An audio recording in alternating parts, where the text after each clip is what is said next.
cara menghindari mesin cuci yang sering nyetrum. Kita pasang ground ke bodi aja atau ke tembok. Ini ciri-cirinya guys, lubang percikan apinya guys.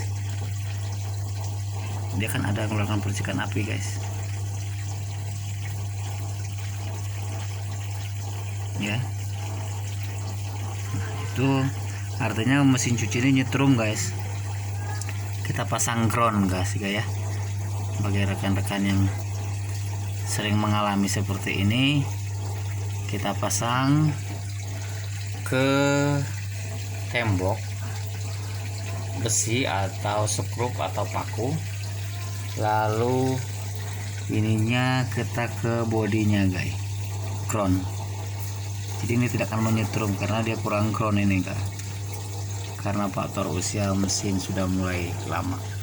Semoga bermanfaat guys.